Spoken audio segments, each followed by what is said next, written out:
There's something funny about art. It has this ability to communicate things we could never do so on our own. It can communicate emotions, feelings, genuine pain, and also triumph. It can tell the story of someone who has endured more grief than we have ever had to, and help us understand what they've been through. And it can teach us the power of triumph and perseverance against unstoppable odds so that we too can be inspired to accomplish greater things in the future. I mean, art is, at the end of the day, meaningful because it allows us not just to see what the art is, but it also allows us to see the experiences and emotions of the person behind that art. It allows us to connect in ways that don't seem possible without the humanity behind the art. And sometimes during those very rare, incredible, and seemingly impossible moments, one piece of art can meet another to make something totally new that introduces hundreds of thousands of people to a new experience that was the result of those pieces clashing in ways we never could have predicted. And today, okay, obviously I can't keep up this over-dramatic diatribe because you've seen the title and the thumbnail of the video, I assume, at least, and you know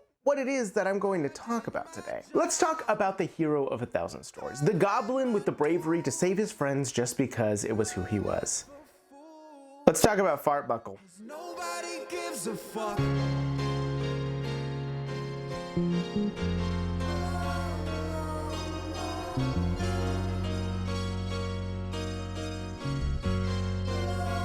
Nobody gives a fuck. I feel liberated, over medicated. It was overrated. Say what you want, I can tell by the look on your face. Let me out of here. I've been gone so long. Don't you know that this is the moment you're watching us throw it away?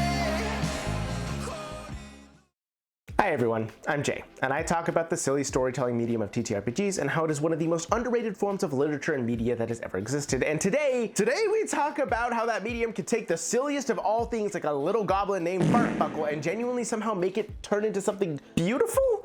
Let me explain. I'm gonna set the scene and we'll go step by step of how I first ran into this whole story, and then also what the story was, what it means, and well, just talk about the evolution of it from there on. It all started one day when I was just scrolling on my phone, scrolling through TikToks on the couch, when I got to this video that came up on my For You page. Nobody gives a fuck. I feel liberated, over medicated. It was over. Now, little did I know that this was actually the original video that would start the trend we're talking about today, but it was absolutely insane where this ended going up, let me tell you. The more I scrolled, the more I began to see the video, and then video after video, there were more exactly like this. The same trend, over and over and over again. Fartbuckle, a goblin who had nothing but a desire to save his friends, sacrificing his life to save the party who had cared for him, all while the same song played in the background. And of course, this naturally leads to the question of who is Fartbuckle? Is it a character from a live play, a green text post? Is this a well-known story on the internet? No, not as far as I could tell. Anyway, doing research on TikTok is tricky because, well, TikTok's search feature sucks. But from the articles that I read to videos that I watched, the users that I've messaged, basically all of the research that I've done, can tell that the idea of Fartbuckle was plucked out of thin air as a way to make fun of D&D players for attaching themselves to weirdly named NPCs and growing that emotional connection. And then, of course, much like the story this was very much making fun of, everyone began to get attached to this dumb NPC. Go figure. It's almost like history tends to repeat itself, much like with Boblin the Goblin. And that started to escalate quickly. This one single video clearly struck a chord because from then on, there was only video after video after video of this same trend constantly replaying after itself every time I swiped every other video. This trend started coming out of nowhere, and for real, the people making these things were talented. This wasn't just a one-off trend or meme that people had latched onto. Each individual artist found a different take on it, a different way to show the emotions and genuine connection that could be found out of this ridiculous seeming joke character. Like seriously, look at this one, which shows Fartbuckle's origins, the first time they ever met the party and found someone who was truly willing to reach out a hand to them. And as they reflect upon that time of reaching out, to touch the group of people who were willing to reach out, to help a lowly goblin, to give them a chance of life, suddenly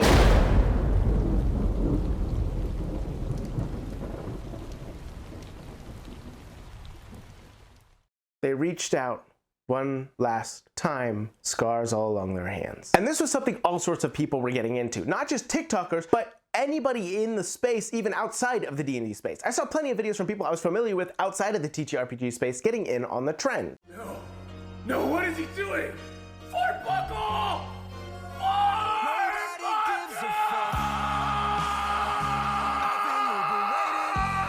I say friends, Fartbuckle, happy.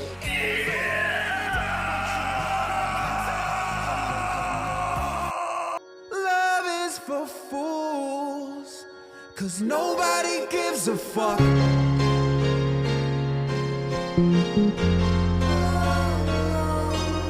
And even minor celebrities like Kevin Chamberlain, well-known and beloved star of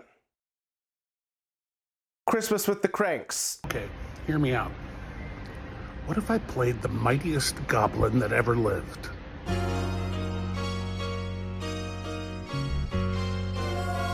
Nobody gives a fuck. I feel liberated, over medicated. It was overrated. Say what you want, I can tell by the look on your. Actually, that movie, I'm sorry, when I wrote that in the script, I remembered like us watching it last year. I think that movie scarred me. That's a classic. Anything with Tim Allen in it is just, well, except for the Santa Claus. The Santa Claus genuinely is a classic. Anyways, now ignoring that he used what I can only assume is AI art in that video, come on, Kevin, do better. It just goes to show that even people nowhere in the space were clearly motivated by this story. It stuck with people. It resonated. The creativity behind these are incredible. Taking this and elevating it, making it something more than it could ever be originally. And it really makes you wonder, huh? Like, what about this simple story about a goblin somehow changed into this massive trend with so much thought, creativity, and genuine dramatic stake to it? Was it the character, the original art, or the music? Oh yeah, the music. What was that about? Where'd this song come from? Who exactly wrote it again? Hey, I'm a fool and wrote into this next part that I need to check my phone, but my phone's a teleprompter. Can you toss me your phone? Thank you. No one will be the wiser. No one will know that this is not my phone and I've stolen yours. Oh my god, Jay's a canonical iPhone user? On second thought, you can have this back. You will never catch me dead using an iPhone. Unbelievable. Anyways, who exactly wrote it again? Childish Gambino. Is that the guy who looks like the guy who played Troy in Community? Nobody gives a fuck. What is that melody? Lithonia is a song by American rapper Childish Gambino, released as the lead single from his fifth and final studio album, Bando Stone and the New World, on July 2nd, 2024. The song is a guitar-driven rock track named after Lithonia, Georgia, and represents a departure from Gambino's earlier musical styles. The music video is directed by Jack Bergere. At this point, I honestly feel like mispronouncing names is part of my brand, so I'm gonna leave that in the video. And released on July 22nd, 2024, featuring Gambino performing with the band in an increasingly surreal and intense setting, culminating in a shocking horror-inspired twist that honestly I would just encourage anybody to go watch the music video for themselves. It's actually really good and well directed, and the direction is very fun and just a very cool artistic experience. But, you know, that aside, I wasn't paid for that ad spot either. We need to get better at being paid for our ad spots. The video has been praised for its dramatic visuals and unsettling atmosphere, which complement the song's very rock-heavy production. And Lithonia was well received by critics, with a particular praise for Gambino's vocal performance and the song's unique fusion of those rock elements. Now, I found all of that information out on Wikipedia, and with that knowledge in mind, I want to read the last portion of this wiki page word for word for you. Shortly after its release, the single became part of a viral Dungeons & Dragons meme on TikTok, describing the heroic sacrifice of a comic relief character named Fartbuckle. Moises Tavares of Kotaku called the original video epic, writing, "Gambino definitely did not write a song about a goblin named Fartbuckle, but somehow made a video so good that it almost feels like he did." And in response, Glover himself actually uploaded a short animation referencing the meme to the original video's pen and paper aesthetic. So not only was Fartbuckle large enough to be recognized by the Wikipedia page, but there had actually been clarification that Donald Glover did not actually write the song about Fartbuckle. Wait. In response, Donald Glover did what? Nobody gives a fuck. I feel liberated. No, okay, seriously, until reading the wiki article on the song, I did not actually realize Donald had so directly addressed the meme himself. I had several videos saved of him apparently saying "Rest in peace, Fartbuckle" at the end of one of his performances. However, in today's day and age of AI and the ability to make fake voices, I honestly was not certain that this was real. But apparently he had uploaded this directly to his TikTok page, which I did not know about until writing the script for this video. Or did I? Because I went to my favorite videos so that I could review all of them for editing, and already I had favorited this video from Donald Glover, which I had no memory of. And then when scrolling through my favorites, I found out it was actually the first video I had saved on this trend, period, even before seeing the original, which leads me to wonder, did I even realize the very first thing I saw on this trend was from Childish Gambino himself? And why did I favorite that video without knowing what the trend was about? Because it clearly doesn't reference Fartbuckle. Was this an accident? Was it fate? I genuinely don't know. And then with all this, I realized I didn't actually care. Because as crazy as it is, what's more crazy is that this meme, which had nothing to do with the original intentions of Donald's song, had gotten so large, I saw it first entirely outside of the D&D space. It was just something that had touched people that much. It all leads me back to the question at the beginning of this video, why?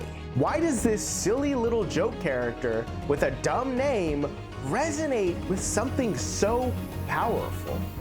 Why did so many people care?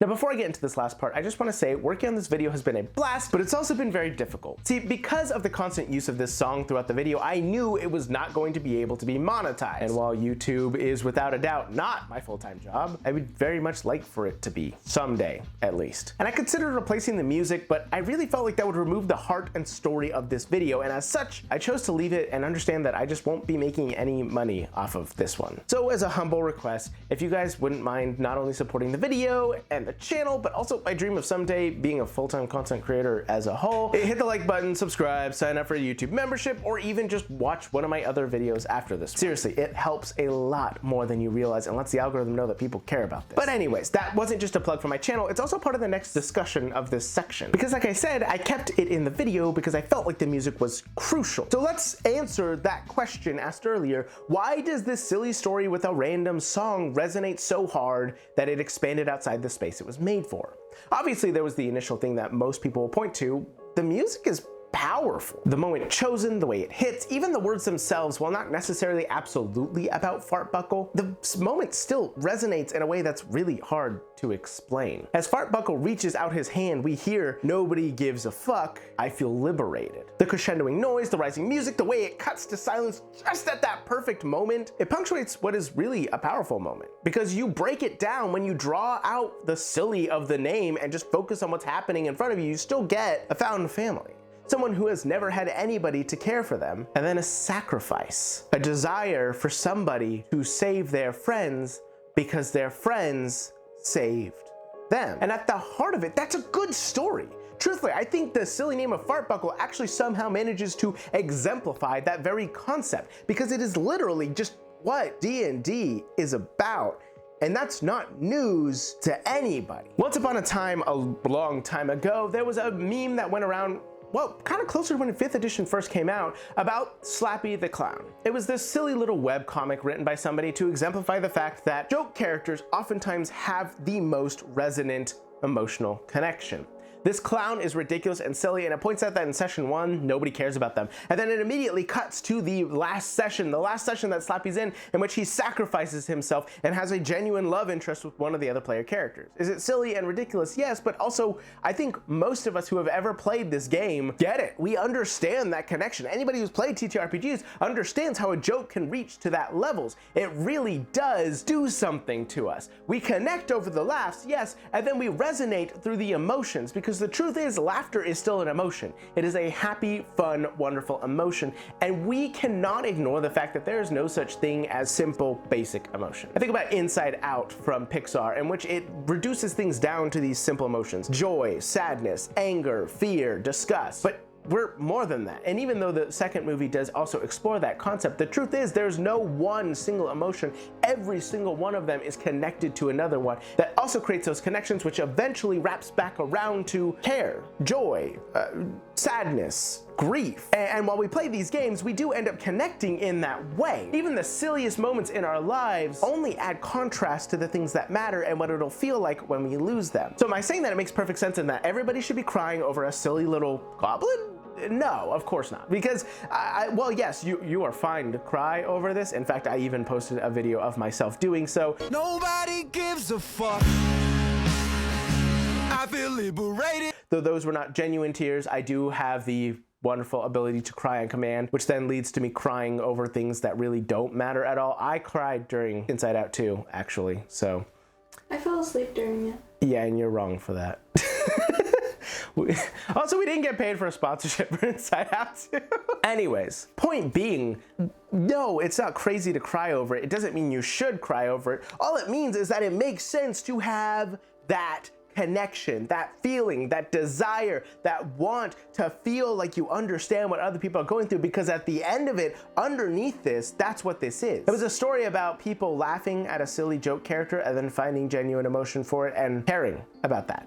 And we've all done that. We've all laughed or cried over the silliest of things. Anybody who's had a pet understands this. It is a silly, dumb little creature that is just ridiculous and could never understand the concepts that we do. But when it's gone, we care. And this story of a simple little mean character shows how easy it is for people to connect over shared experience, to want to be a part of something. And I think that is really, one, just the core concept of everything my channel is about, everything that TTRPGs are about, everything that storytelling is about. But two, it's kind of inspiring and hopeful. It makes me feel like humans in a world where we are more disconnected than we have been in a long time. It makes me feel like we have the chance to understand each other even so. And that is really cool. To laugh is to be human, to sacrifice is to love, and to love is to live in each other's presence to the fullest. So this trend, while ridiculous, it is incredible because it shows why we love the hobby and each other. And I love that. So go out into the world, make it your own, never forget to play your role, and listen to my wife as she gives, I guess, like the third call to action in this video, depends on how many I edited out. Tell Jay what characters you want to see him talk about in his Halloween Halloween short series. Oh yeah, give me horror characters you want to see adapted into TTRPGs, please. Thank you. Bye. Bye.